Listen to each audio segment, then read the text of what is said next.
Hey, and welcome back to The Current. This is Pastor Chris Nafis, and for today's episode, I've been reading a lot of the books by Father Greg Boyle, who founded Homeboy Industries in Los Angeles, which we'll talk about in depth in the episode.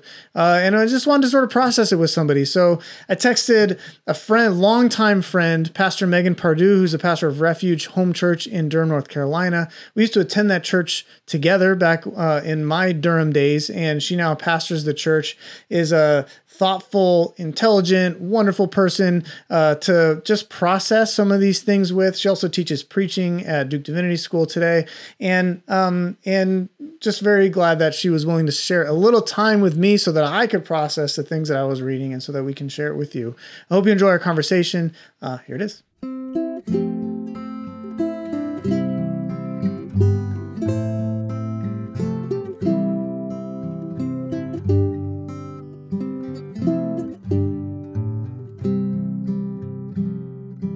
Well, hey, Megan, thanks for coming on the podcast with me.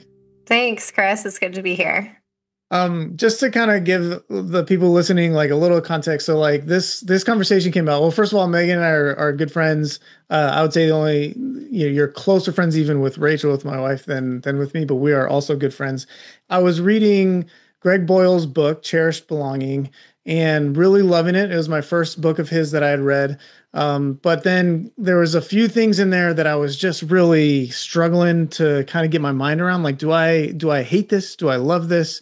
And I was like, I feel like I need to process this aloud with somebody. And I was like, well, I have a podcast. It's the perfect time to do that. And I was talking to Rachel about it, and she mentioned that Megan had just gotten that book or had just read that book. And I was like, oh, that's great. So I called Megan, or I texted Megan and was like, hey, Megan, would you come on? And she was grateful and gracious enough to not only she hadn't read the book yet, but to read it. So I gave her her first podcast guest that I've given homework, and then to agree to spend some time just chatting with me about it. So that's what we're doing today. So thank you for all of that, Megan. I'm really glad that you're here with me. Thank you. I mean, I'm a huge Greg Boyle fan, like huge. So I was going to read this book anyway. I just hadn't read it yet. And it's really, really inspiring. It's a really challenging. I had questions also. I actually have a congregant who loves Greg Boyle also, and he has listened to this book 3 times, which I think just says like how much there is to unpack in it. So as we begin our conversation, I would just encourage you, like, pick up a copy of Cherished Belonging or get it from the library, or listen to it because it's read by the author, by Father Greg Boyle. Which is kind of fun, because I've been listening to, I'm actually on my 3rd now of his since I read Cherished Belonging, and he does the audio for all of them, which is kind of cool because he kind of does, he does voices and stuff. But yeah, you feel like you get a deeper sense of like, okay, this is who wrote this, and it's cool. Yeah, and sometimes he speaks Spanish, and that's fun. Yeah. Like, I'd rather have him like say it aloud. Yeah, it's cool. For sure. For those who don't know who Greg Boyle is, do you want to maybe introduce him a little bit? Yeah, absolutely. So Greg Boyle, also known as Father Greg, or G, as he's often called by homies, is a Jesuit priest, and he's the founder of Homeboy Industries. Homeboy Industries is out of Los Angeles. It's the largest gang intervention, rehabilitation, and reentry program in the world. So really specifically working with gang members, both through their transition out of incarceration into, rehabilitating, and trying to work on that recidivism rate, which is recidivism is like the likelihood that you will reoffend and be incarcerated again. So he is one of these followers of Jesus that like blows me away. He's an ordained Jesuit priest, and he was ordained in 1984 and has been doing this work in LA like for, I think, almost like 40 years, pastoring for even longer.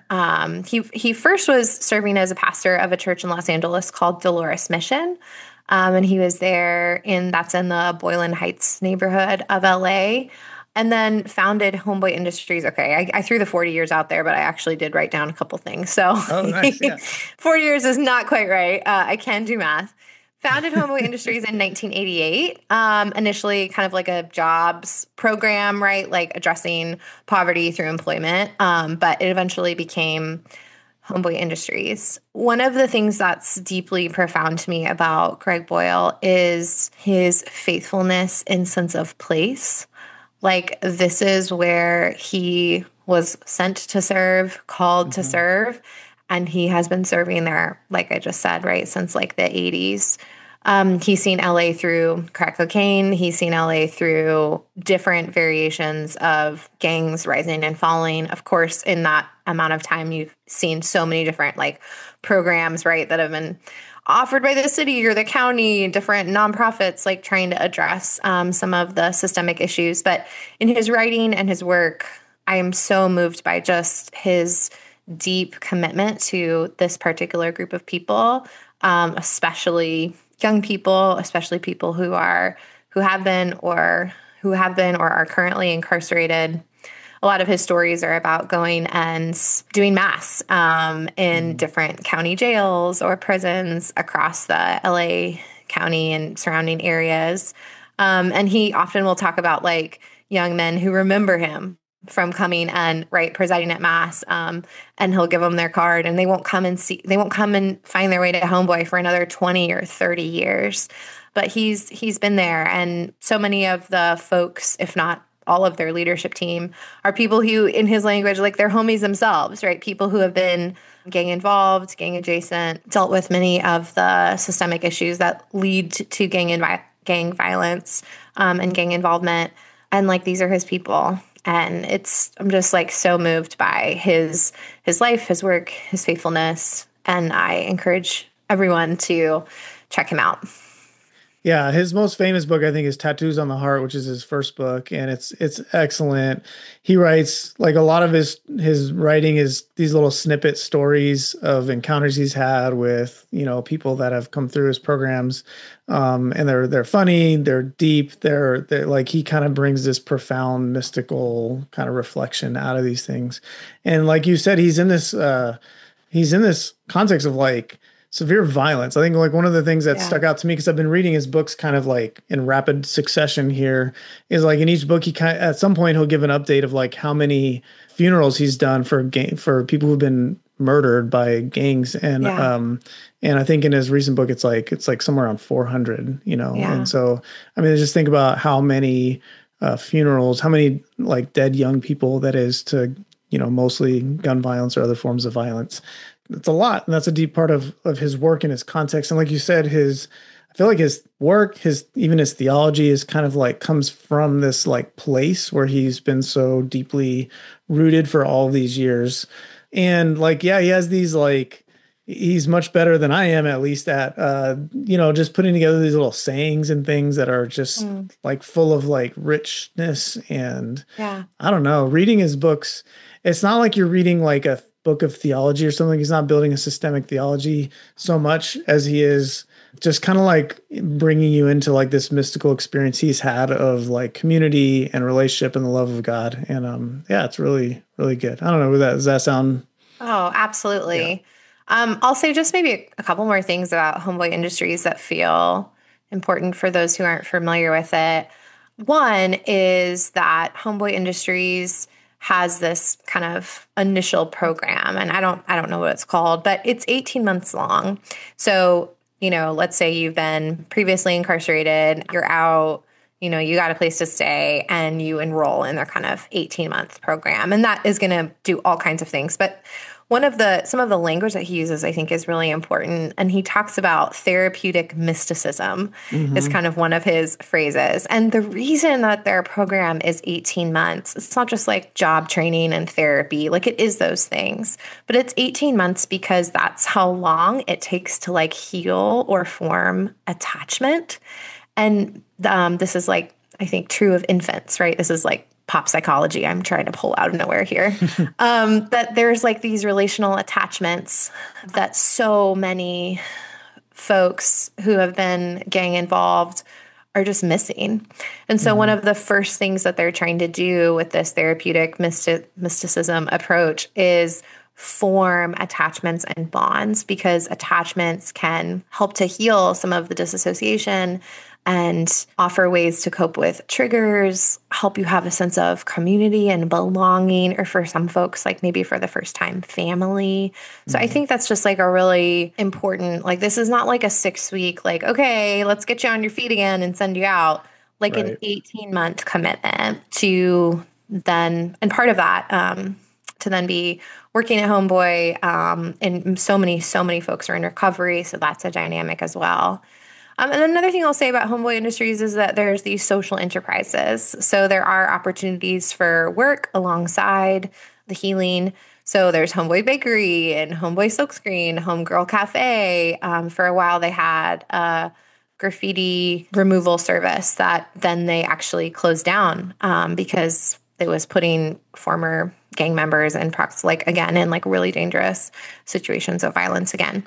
So there's these social enterprises that go alongside the work, and I think that offering people meaningful work is also super important to their healing and sense of belonging. Yeah, there's like a holisticness to what they do. And, he taught, like you mentioned at the first part of that, is he talks a lot about trauma and tells stories of like childhood trauma. And some of the stories that he tells of like the things these kids have been through are just like gut wrenching and horrifying. And you kind of realize why people have so much trouble kind of finding their way in the world into peace or community or connection, where some of the tribalism comes from through of the gang affiliations. And, like part of what they're like, not only are they teaching and kind of not just teaching, but, as we've been talking about a lot at our church through some of the trauma work we've been doing, like learning with their whole bodies, right? Not just with your mind, but with your whole, your nervous system, with everything, learning how to actually connect with others.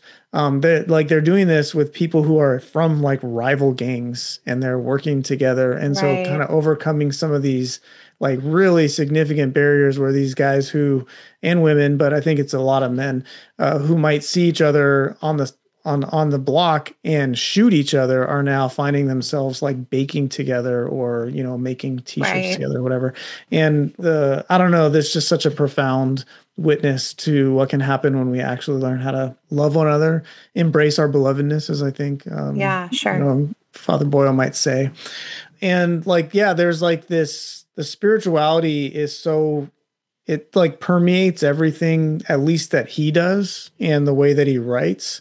And what I really love about it is how, I mean, in this, I think is what I find Paul doing all the time, how what he does first is sort of name the reality of what sort of God's identity for us, that like we are beloved people, that we are good, that we are made for one another, like that this is like who we are, like we belong in this place of loving connection and community and goodness, and that like finding our way into who we already are is like the path, not what so many, I think, spiritual leaders, I guess, can kind of have the opposite approach, where like you have to like, you are bad and you are terrible, especially with people who like some of these people have like murdered people and stuff, like you have to kind of like, I don't know, find your way into, you're not good enough now. Like you need to become good enough. And I think what I see in Paul, which we've talked about some at church even recently, is this opposite approach where he's saying like, look, you are children of God now, like be who you are. And I think that's the same approach that I find in Father Boyle. Would you say, or would you add anything to that, Megan?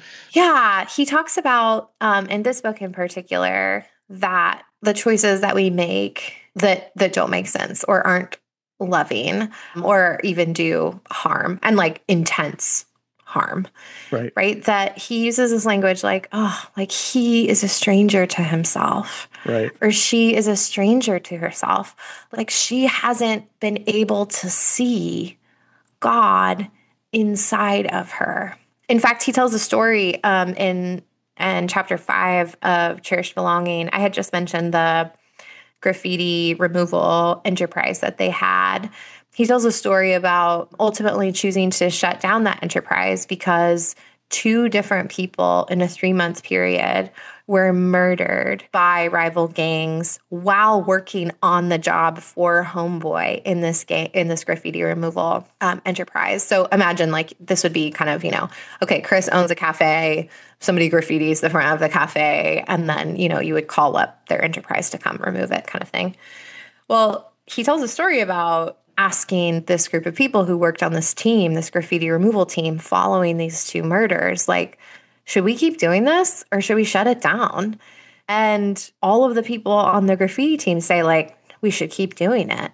And Boyle reflects on that, like, as the fact, not that they were just like trying to take one for the team, but they see themselves as disposable, right? Like which I think is this like really deeply internalized messaging.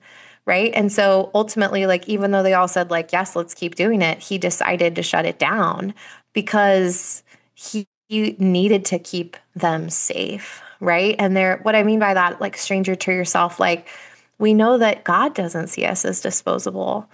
So inside of us is this like goodness, this like, you are a child of God, like, you are not disposable, like, your life is worth protecting. Right? Your life is worth like keeping safe. So that's kind of a different angle on what you're talking about, Chris. But we know that like we internalize messages from, the language I would use is like from the powers and principalities. He would maybe talk about like messages from trauma, which is of course the same thing or connected in many cases. Messages about like our worth, our dignity. And especially for folks who have been incarcerated, like the times that I've spent in prison, right? I have found one of the most important things I can do when I'm in worship in prison is like call people by their first name, because that's another place in which like the system is dehumanizing, right? You are your surname or your last name. You are your number. You are just another like body on a particular block instead of like being called by name. And all of that is, I think, what you're talking about, like this deep sense of within ourselves, we are children of God.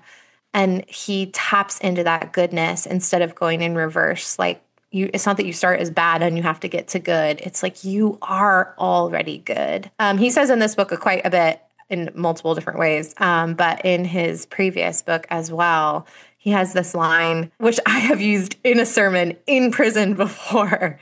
You are exactly who God wants you to be already.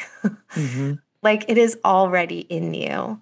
You already are. Like you are good, not like you are bad. And I think that shift is really, really important. Yeah, I think so. And I think, I think like where people would push back against that or something is in this idea of like original sin. And we have, like we can see, and I've sometimes even shared, like, I think like the doctrine of original sin or something like that is like, for me, it's one of the most easy things to believe in the Christian tradition, because you can look out and just see how much awful there is and how people just perpetrate these horrible things. And it's not that he hasn't seen that stuff. Like you listen to the story, you read the stories that he's telling, and you're like, oh man, he has seen like just the worst of the worst, like people, abusing their children and murdering one another, and, in cold blood. And so it's not like, that's part of what's so radical about his witness is that like, that he has seen the truly awful, tragic stuff and felt it and lived with it, and he's not dismissing it. And I feel like I've seen that too, but I think like where we go back, at least for me, where I go back in the stories, that like we were created as good, and there is something in this world that like degrades us of who God made us to be. And I think he's kind of picking up on that part of the tradition where it's not, and I think he actually does challenge some of the doctrines of the Catholic Church in terms of original sin and those things. But at least for me, 100%. He's not Orthodox. No, he can be, I'm sure he's offended many Catholics, and even some of the things that he says in there, and we'll get to some of this, is like challenges me. I'm like, oh, I don't, at one point he says that Jesus mistook someone for a demoniac who was actually just mentally ill. And I was like, wait a minute, are we allowed to say that Jesus was mistaken about somebody? And we'll talk about some of that in a minute. But yeah, like I think going back to like even before the sense of like the corruption that we all kind of have through our harms and the things that have happened to us, like kind of remembering that who we were made to be is actually good. And I think there's that's so important, and so much of the church, I think, just misses that, and then gives us this self-image of just negativity. And I think it limits our imagination of like who and how we can be. I think it gives Sure. us a sense of like worthlessness, disposability, just kind of beating up on ourselves all the time. When I think the calling is not to be easy on ourselves and just be like, well, do whatever you want, but it's to remember that like God has goodness, has put goodness in us and calls us into that goodness, right? Yeah, I think actually the subtitle is maybe important to name because we haven't named that yet. But this book is called Cherished Belonging: The Healing Power of Love in Divided Mm-hmm. Times. So Mm-hmm. I say that to say like that if we start with brokenness and, you're bad, get good, one of the things that he talks about is how that assumption like always others and Mm-hmm. separates, right? And increases the divide, increases our inability to like be at the table together. And again, we can talk about, oh, we live in a divided country, et cetera, et cetera. Like we're talking about a man who's buried over 400 young people Mm-hmm. because of the divides that they live with, right? These like, I mean, the the tribalism, the division of gang violence, like the young people have found a sense of belonging in place in gangs because they haven't had that attachment elsewhere. Mm-hmm. Right. So he knows about division. Like these are people, like you said, working together, baking bread, who have these really deep divides. Like sometimes we only talk about division in terms of like our current political state. And he speaks to that, yes. But I think he challenges us to like move beyond that and consider some of the other ways we're divided from each other. But if we start with goodness and you really look at someone you disagree with, or and you start with goodness, Mm-hmm. like it is so much harder to demonize, It right? It really is is. so much harder. Like, oh, like I'm trying to get to that place of goodness. If you start there, it changes the whole conversation, right? It changes everything. Yeah. And it's so hard. I mean, so like he has these two kind of, I don't know, what would you call them, principles that like everything at Homeboy is supposed to run by, that he emphasizes in this book especially, but I think it's been probably laced throughout his ministry. And the first is that we are all inherently good, no exceptions. That's what he said, which Hmm. again, that sounds like one of those phrases that everybody would be like, oh yeah. But then you think about it and you start like putting people in your head and you're like, oh, okay, that actually is Right, really right, difficult to do. sure. And then the second is that we belong to each other, no Yeah. exceptions, which again is there's this like community. I mean, I love those two principles so much, but like when you actually begin to like think about what it actually means, and you can think of the people that you don't see any goodness in, and whether that's like politicians or family members or enemies or people who have done harm to you or others, Right. and you just kind of start like no exceptions, like it's an important thing there, Yeah. and it is like a very radical claim that I think is also like so profoundly Christian, I guess, for lack Yeah. of that it's, I don't know, like where does that challenge you, Megan? Well, he has a way that he suggests we do this, at least in this book, which is he suggests that we practice awe, Mm-hmm. that we look at another person, like the person in front of us, with awe. And that is one of the ways that we can like tap into the goodness of God in them already, no exceptions. So I'm glad he doesn't leave us without a way to do it. Mm-hmm. And it's really hard. I was reflecting this morning in staff meeting at church, and then knowing we were going to have this conversation as well about a challenging relationship that I'm in with a person who has suffered a lot of trauma, and trauma that's not disconnected from the same kinds of traumas that we're, talking about Mm-hmm. here. And I said to another pastor at our church, like I'm desiring to get to this place of awe. Because I can actually feel it shifting something in me, Mm. right? To like look at awe at like what this person has endured. Look with awe at like the fact that like everything's been against them and they're still making it, and it definitely like helps. And this is like, I think this is why we would call it a practice, because it's something that you have to do over and over and over and over and over again.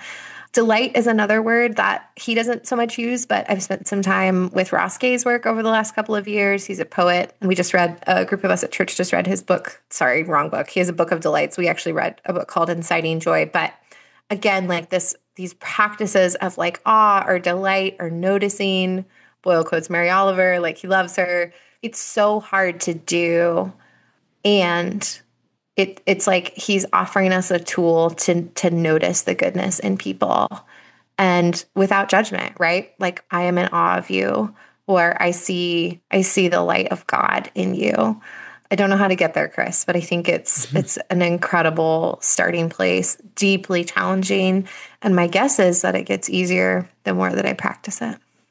Yeah, and I think like just another encouragement for anybody listening that hasn't like picked up his books. I found that I guess I've been, like I said, I've listened to Cherished Belonging now one time, and then before we were going to do this, I was like, oh, I better start listening to this again, and I've listened to it on 2 times speed for the last week, trying to get through it, most of it again. And I listened to Tattoos on the Heart, and I'm halfway through Barking at the Choir, which is another one of his books. Yeah, and like it's almost like I feel the repetition of it in my, like, I can see why you're kind of listen to it 3 times, because I feel like it's like sinking into me in this way of just being over and over again about some of the way, like the way that he approaches people.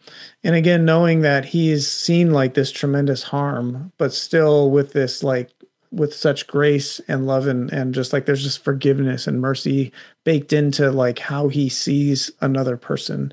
And it's like you can feel it kind of penetrating you know what I mean? But it takes absolutely. and I'm not there all the way either. I don't think he would say that he is either.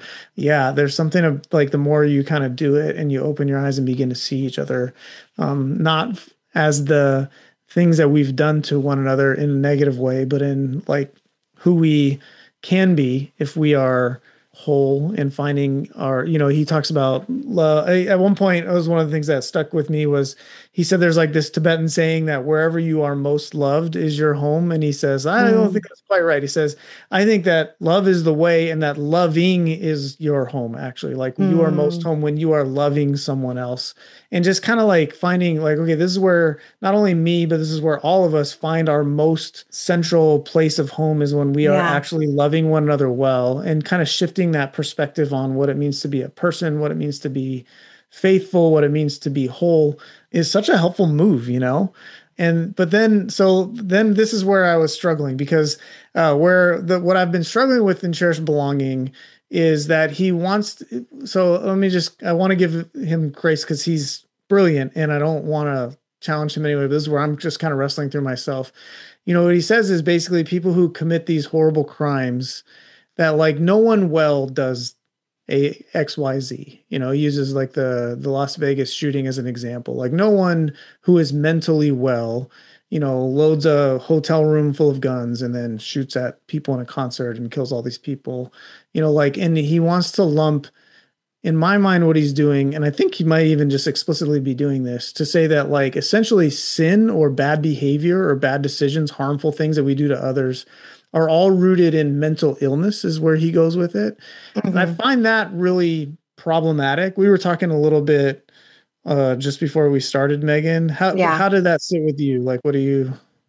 Well, he knows that this is going to land poorly with some of us, right? Yes. Because he actually says that he was presenting to like, of course he's asked to speak like all over the world, right? All the time. And he actually says like, I was presenting this, assumption to a group of mental health professionals, and they didn't like it because they thought I was stigmatizing the mentally ill. And he's like, call me new school, but I want to talk about things. So he knows that it's going to sit with some of us. On the one hand, Chris, thank God that someone is like, instead of just calling people evil or deplorable or whatever awful ways that we describe one another. On the one hand, thank God that he's like taking seriously mental illness and trauma and the various factors that can like lead a person to, horrendous acts that are not loving and are violent and I think on the one hand, I'm like, okay, I'm glad we've named that. On the other hand, I think that he takes it farther than I'm comfortable with. I think Mm-hmm. one of the places I feel uncomfortable with it, he spends a lot of time talking about racism, Mm-hmm. and kind of lumps in like racism as mental health behavior. And it just becomes like very individualistic. And I have a pretty communal or systems and structures kind of understanding of sin. Mm-hmm. So, on the one hand, Boyle's work is like not turning things upside down for me in his desire for us to move away from original sin or this kind of, I mean, I think I can let that one go. It's just like, just to be honest, all right, I've confessed it on air. I'm really not stressed about being Orthodox these days. So I'm rambling a bit. I guess I'm with him on that. Starting with goodness, I think the mental health stuff is just like really really broad, and it makes me uncomfortable in how individualistic it is. Mm-hmm. Since a lot of sin, or I would use Paul's language of powers and principalities, are about systems and structures, Mm-hmm. right? My little snippet here is when Paul talks about powers and principalities, he's talking about things that are both material in nature, like systems and structures, and spiritual. Mm-hmm. And those are not distinct from each other, right? We know that systems, we talk about the spirit of capitalism. Like that's like a Right. phrase we use, right?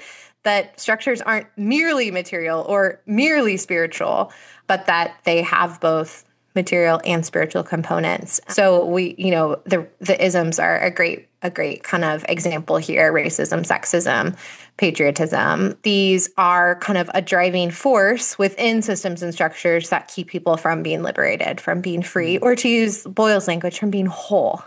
Right. Right. And so I'm just like uncomfortable with how individualistic the mental health stuff is, and also uncomfortable with some of the language of wellness and health, because I think you can be whole when your body is also not healthy.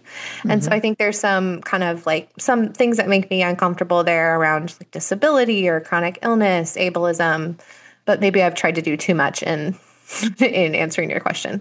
No, no, totally. Because I think you're getting at a lot of the things that I'm kind of trying to work through in my own mind. Because some of it, not just physically, like the ableism, but also Sure. mentally, there are Right. people that have chronic mental health issues.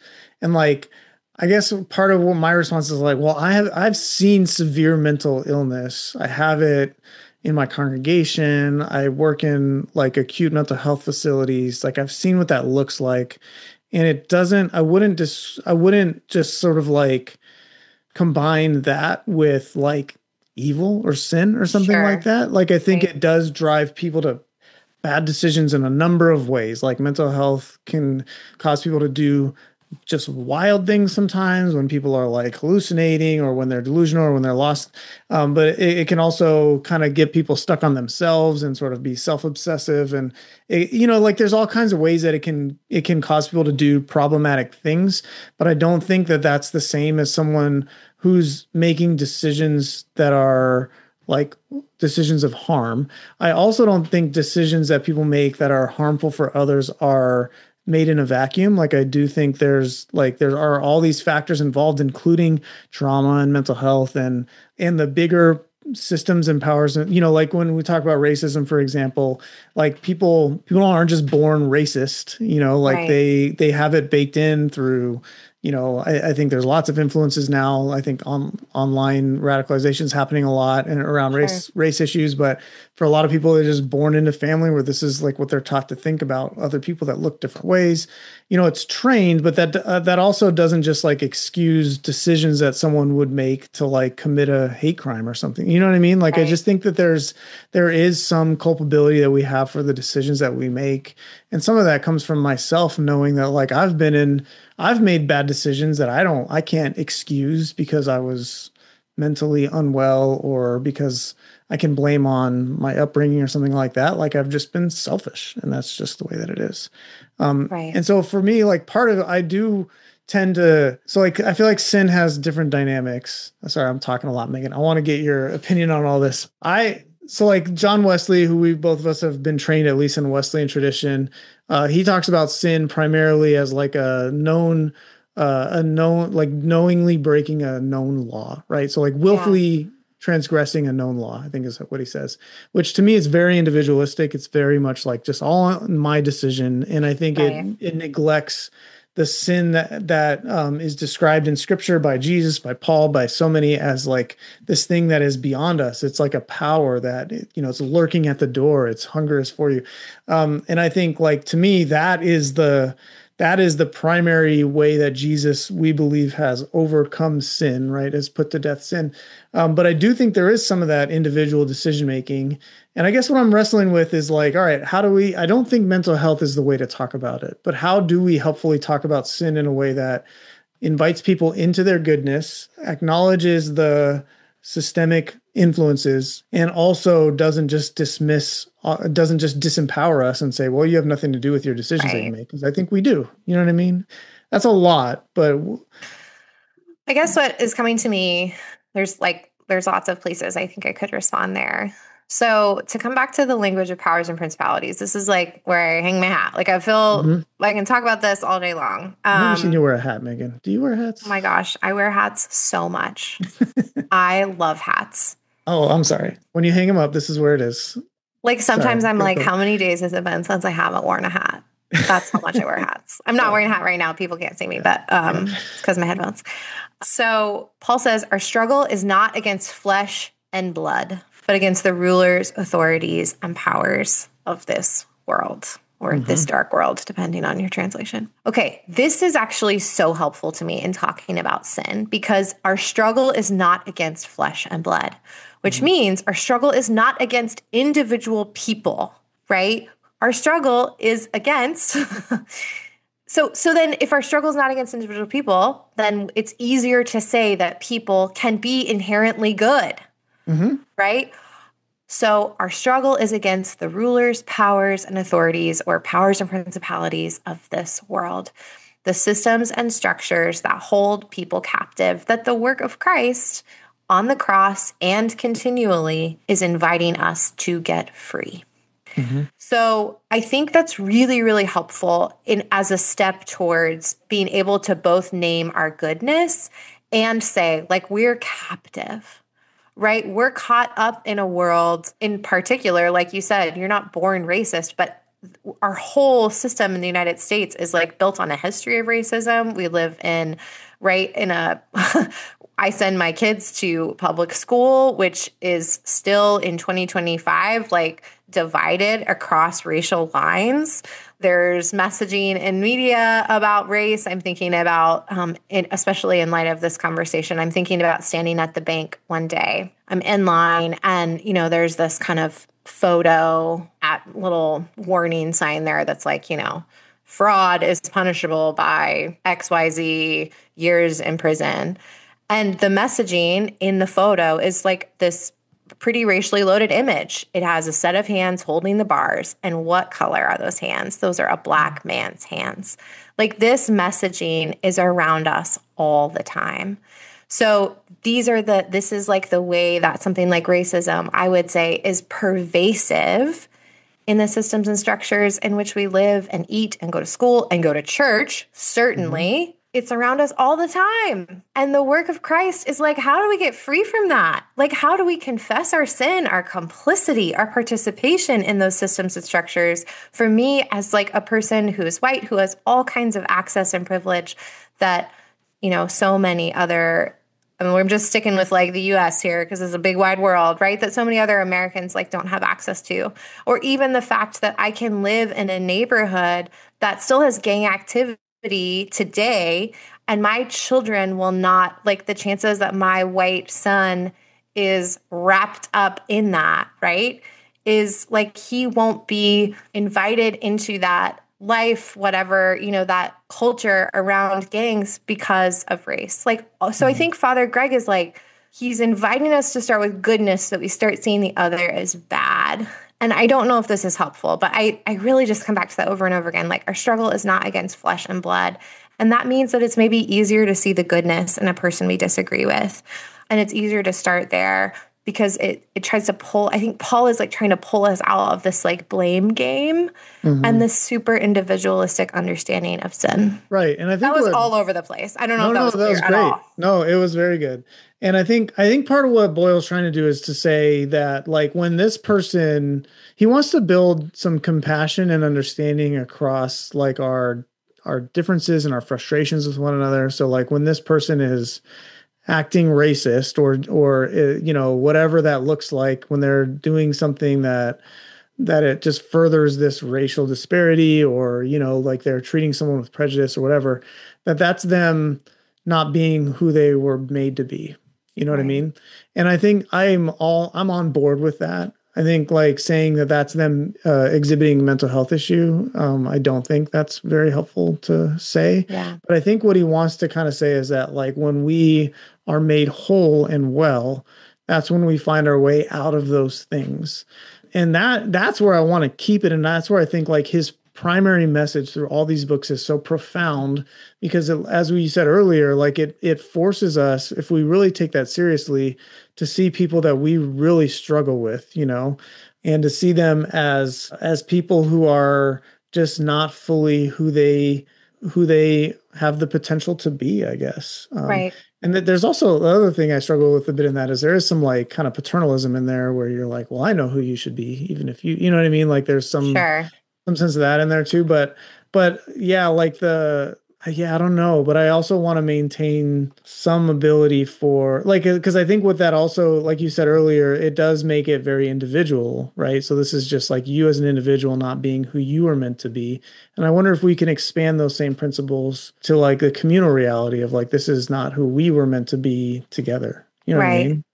Well, and I Maybe that's actually think that's where the piece about sin and mental health gets a little tricky is it's really individual, but then kind of his suggestion for how we to use like the liberation language, like for getting free, or sorry, that's my language with powers principalities. His language would be like, and to be clear, I didn't like make this language up. This is drawing from William Stringfellow, Walter Wink, Charles Campbell.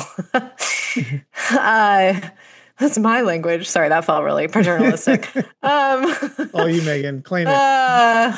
Man, should write that book. Just kidding. It's been written. Yeah.